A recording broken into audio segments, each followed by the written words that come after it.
They forged her name on everything. Her house, her savings, even the last account her husband had left behind. And by the time Margaret Hale realized what they had done, she was already legally erased from her own life. But what her son and daughter-in-law didn't know, what they never even thought to look for, was that her late husband had left her one final piece of land perched on the edge of a forgotten cliff. A place no document could touch and no signature could steal, and that hidden truth would become the one thing that would unravel everything they had built. But that came later, because at the beginning, Margaret didn't feel powerful or clever or even angry. She felt confused, the kind of confusion that creeps in slowly, like a fog you don't notice until you can't see your own hands. And it started with small things, things most people would brush off. Like the day she went to withdraw money from her account, and the young teller behind the counter smiled too politely and said, "I'm sorry, Mrs. Hale, but this account has been restructured." A word that sounded official enough to quiet her questions in the moment, though it left a faint, unpleasant echo in her chest, with a letter that arrived a week later thanking her for voluntarily transferring ownership of her home to her son Daniel. A sentence she read 3 times in her kitchen chair, blinking slowly as if the words might rearrange themselves into something that made sense. Except they didn't. They stayed exactly the same, cold and certain. And when she called Daniel that evening, trying to keep her voice light, trying to assume there had been some mistake, he didn't sound surprised, didn't sound concerned, didn't even sound particularly interested.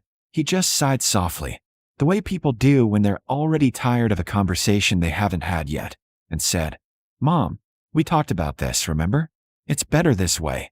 And Margaret sat there with the phone pressed to her ear, searching her memory for a conversation that had never happened, for a moment where she had agreed to give up the house she had lived in for 40 years, the house where she had raised him, where she had stood beside her husband Thomas through decades of quiet, ordinary life.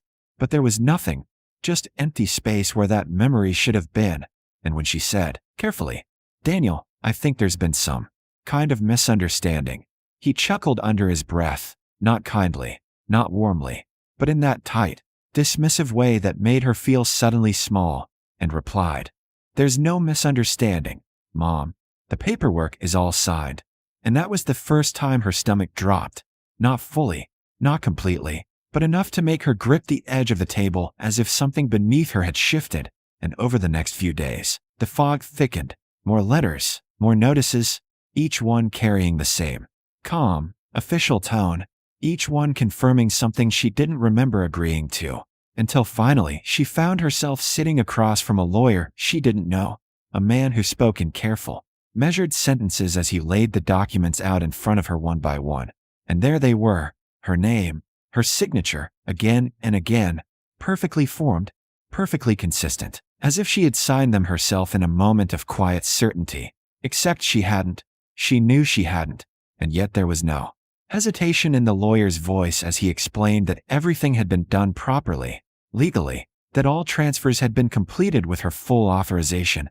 And Margaret leaned forward, her fingers trembling slightly as she traced the ink of one signature, recognizing the curve of the letters, the slight tilt she had always had when writing her name. It looked exactly right, which somehow made it worse, because it meant this wasn't a simple mistake. It was something deliberate, something careful, something planned. And when she whispered, "I didn't sign these," the lawyer paused, just for a moment, before offering a practiced, neutral smile and saying, "Mrs. Hale, if you believe there has been fraud, you're free to pursue that legally. But based on what I see here, everything appears valid." Valid. That word settled heavily in the room, pressing down on her chest until it felt difficult to breathe. And by the time she left that office, the fog had turned into something else entirely, something sharper, colder, because confusion had begun to give way to understanding, slow and painful, like a realization. Her mind was resisting but couldn't stop, and that understanding hardened when she confronted Daniel in person, standing in the doorway of the house that no longer belonged to her. Her voice steady despite the tremor in her hands as she said, "You forged my signature." And for a split second, just a fraction of a second, she saw it in his face, not guilt, not regret, but annoyance, as if she had finally caught up to something he had already moved past. And then it was gone, replaced by that same tired expression, that same patronizing calm as he said, "Mom, we did what needed to be done." And Claire, standing just behind him, arms crossed, added, "You weren't managing things well anymore. This is for your own good." And Margaret stared at them, at the two people she had trusted more than anyone else, and realized that this hadn't been a moment of desperation or a single bad decision. This had been a process, something they had worked on quietly, patiently, while sitting at her table, while sharing her meals, while smiling at her like nothing was wrong. They had been taking her life piece by piece, transferring it, signing it, sealing it away until there was nothing left. And the final blow came not with shouting or arguments, but with logistics, with a schedule handed to her in a neat folder, outlining her move to a more suitable living arrangement. An assisted living apartment already paid for using her own funds, now under Daniel's control, complete with a monthly allowance, a list of approved expenses, and a number to call if she needed anything beyond what had been decided for her. And Margaret took that folder with both hands, holding it carefully as if it might fall apart, though she knew it wouldn't. It was too solid, too real, and as she stood there, in the doorway of the home that was no longer hers, looking at the son who had decided she no longer needed to own her own life, she felt something shift inside her, not anger yet, not strength, just a quiet, hollow clarity. The understanding that everything she had believed about her place in the world had been rewritten without her consent, signed away in ink that looked exactly like her own. And as she walked down the front steps for what would be the last time, carrying nothing but a small suitcase and a folder full of documents that proved she no longer existed on paper, there was only one thought echoing in her mind, soft but persistent, like something trying to break through the fog. If they had taken everything so carefully, so completely, then what had they missed? Margaret Hale had been erased on paper, reduced to a monthly allowance and a quiet room in a facility chosen for her. Her life condensed into scheduled meals and polite check-ins.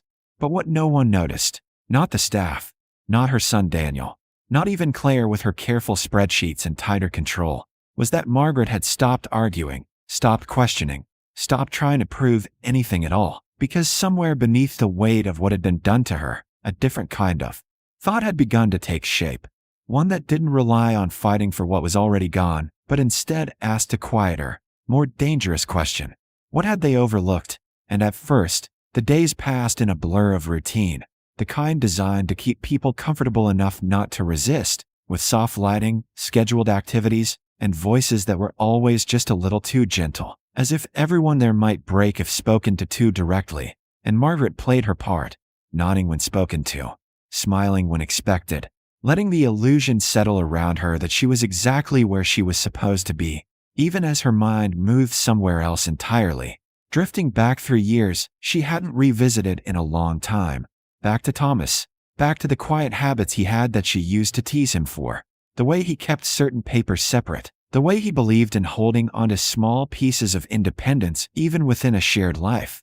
And it was one afternoon, while sorting through the few personal items she had been allowed to bring with her, that the memory surfaced fully, not as a vague impression but as something sharp and undeniable. The coast, the wind, the sound of waves striking rock far below, and Thomas standing beside her with that calm, unreadable expression he wore when he was certain about something, telling her, "Not everything needs to be shared."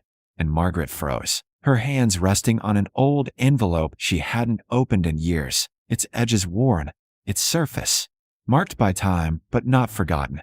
And for a long moment she simply stared at it, her heart beating a little faster as the realization began to settle in, because she hadn't thought about that land since the day he gave it to her, hadn't needed to. It had always felt like something distant, something symbolic rather than real, a quiet gesture from a man who believed in leaving something untouched by the complications of family. And slowly, carefully, she opened the envelope again, pulling out the deed, reading over the details with a focus she hadn't felt in months. And there it was, exactly as she remembered, the property registered solely in her name, separate from the rest of their assets, separate from everything Daniel had claimed, and more importantly, never referenced in any of the documents she had been shown, never listed, never transferred, never forged. It was as if it existed outside the reach of everything they had done, and for the first time since sitting in that lawyer's office, Margaret felt something shift inside her, Something that wasn't confusion or loss but the faintest edge of control returning.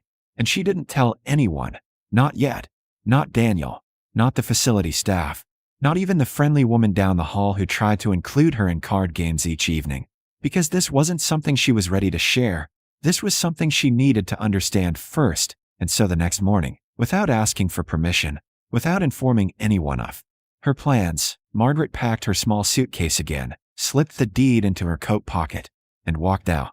The receptionist calling after her in mild confusion as she explained she'd be back in a few days, her voice calm, her expression composed, as if this were just another routine outing, and in a way, it was, just not the kind anyone expected, because within hours she was on a bus heading toward the coast, watching the landscape shift from city streets to open stretches of land, then to winding roads that followed the curve of the ocean, each mile carrying her further away from the version of herself that had been confined to quiet compliance, and closer to something she hadn't yet defined but could feel building. And when she finally arrived, stepping off onto a narrow roadside with the scent of salt in the air and the distant crash of waves echoing below, she paused, just for a moment, letting the reality of where she was settle in, because the last time she had stood here, she had been someone else entirely, someone who still believed that what she had built could not be taken from her.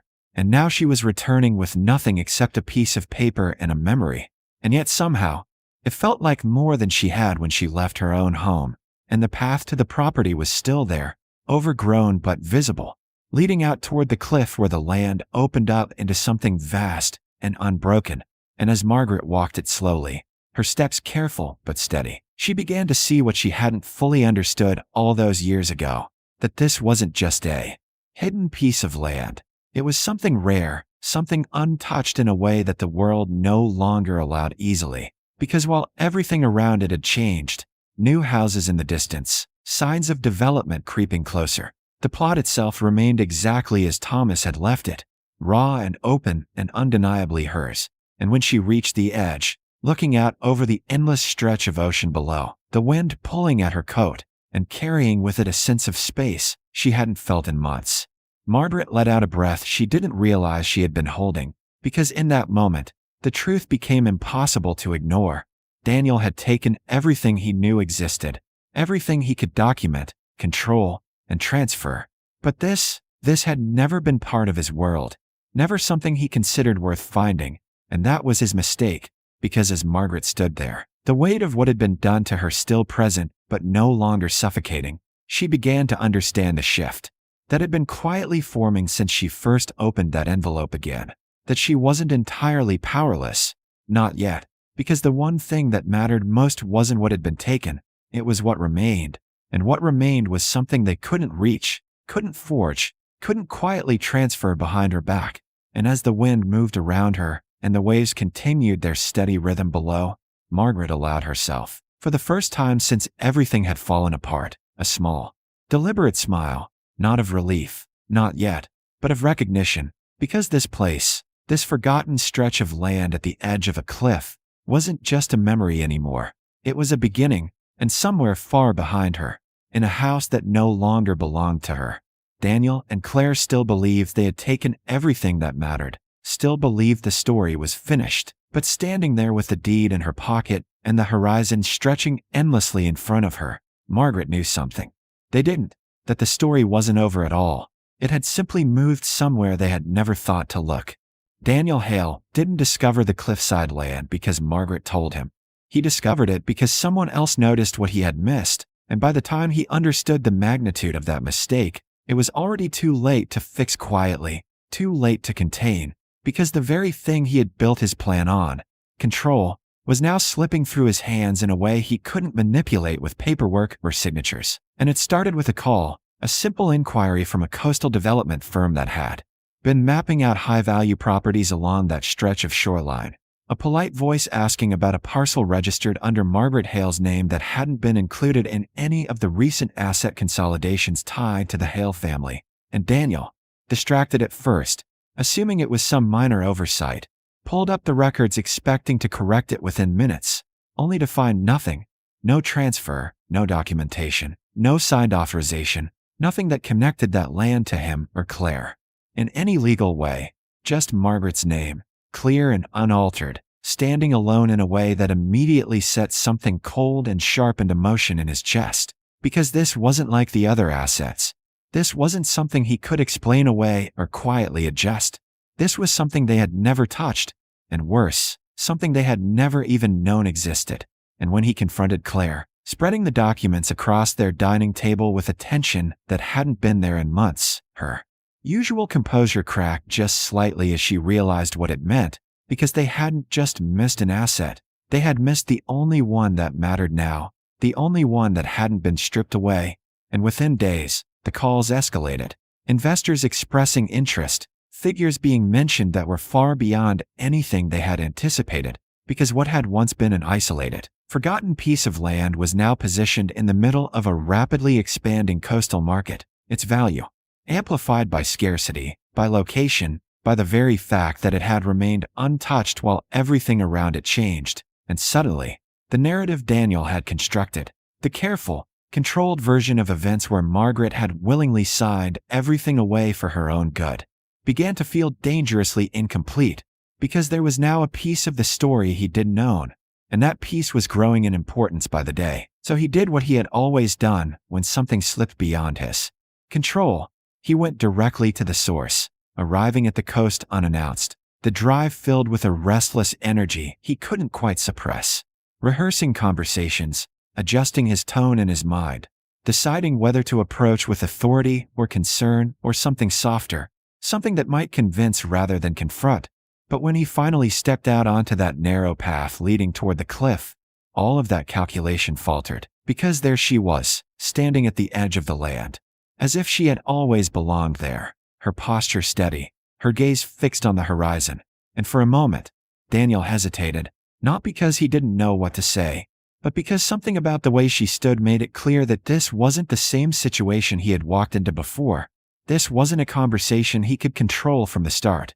And when he finally spoke, his voice carrying across the open space, "Mom," it sounded smaller than he intended, thinner, as if the environment itself refused to support the authority he usually relied on. And Margaret didn't turn immediately, didn't rush to acknowledge him. She simply let the moment stretch, letting him stand there with the weight of his own uncertainty building, before she finally shifted, just enough to face him, her expression calm in a way that unsettled him more than anger ever could. Because there was no confusion there, no hesitation, just a quiet clarity that made it impossible to pretend this was a misunderstanding. And when he stepped closer, holding up the documents as if they could anchor the conversation in something familiar, he began with the tone he had practiced, measured, reasonable. "We need to talk about this property." But the words felt weaker as soon as they left his mouth, because even he could hear the gap between what he was saying and what he meant. And Margaret's response came without urgency, without raised voice, but with a precision that cut through everything he had prepared. "You mean the one you forgot to steal?" And for a second, just a second, Daniel had no response, because the truth of it was too direct, too exposed to deflect immediately. And when he recovered, shifting into negotiation, into the language he understood best, "It wasn't included. That's all. We can correct that. Make sure everything is properly aligned." Margaret let out a soft breath, something between a sigh and a quiet acknowledgement of how little he understood, and she took a step toward him, closing the distance not in confrontation but in certainty. "You forged my name on every document that mattered to you," she said, her voice steady, each word deliberate. "You took everything you could find, everything you believed had value." And Daniel opened his mouth to respond, to reframe, to justify, but she lifted her hand slightly, not to silence him forcefully, but to hold the moment where it was, to keep the truth from being reshaped into something easier to accept. "But this," she continued, gesturing around them, to the land, the ocean, the space that stretched far beyond the reach of any contract.